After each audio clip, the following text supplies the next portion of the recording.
Love is definitely in the air.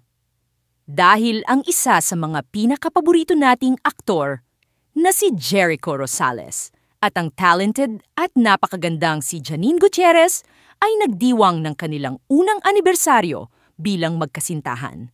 Sa social media, proud na ibinahagi ni Echo ang kanilang milestone. Nag-post siya ng mga larawan at moments nila ni Janine. At dito niya ipinakita kung gaano siya ka-thankful at ka-happy sa kanilang relasyon. Kitang-kita sa mga mata ni Jericho ang saya, yung tipong genuine happiness na dala ng pagmamahal. At syempre, kinilig din ng fans dahil hindi araw-araw makikita natin ang isang sikat na aktor na openly ipinapakita ang sweetness niya sa kanyang girlfriend. Agad na umani ng mga reaksyon mula sa netizens ang anniversary greeting na ito. Maraming nagsabing bagay na bagay sila dahil parehong talented, parehong classy at parehong may mabuting puso. At hindi rin pinalampas ng ibang fans ang pagbibigay ng good wishes na sana raw ay tumagal pa ang kanilang relasyon at mas lalo pang maging matibay. Kung iisipin natin, hindi madali ang magkaroon ng relasyon sa mundo ng showbiz. Laging may spotlight, laging may pressure, at laging may mga matang nakatingin.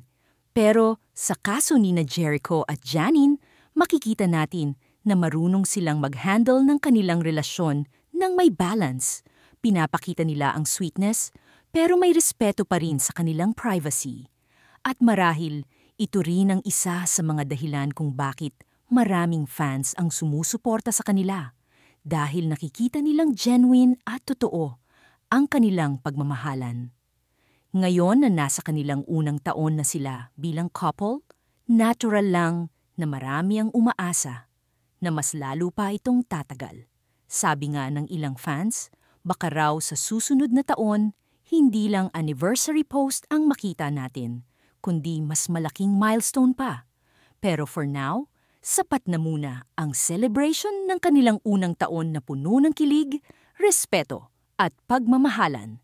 At ayan mga ka-showbiz, isang nakakakilig na kwento mula kina Jericho Rosales at Janine Gutierrez. Happy first anniversary, Echo and Janine. Kayo ba mga bes?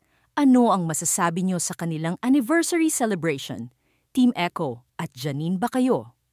Comment niyo yan sa baba at syempre, don't forget to like and subscribe para lagi kayong updated sa mga kwentong puno ng kilig at inspirasyon.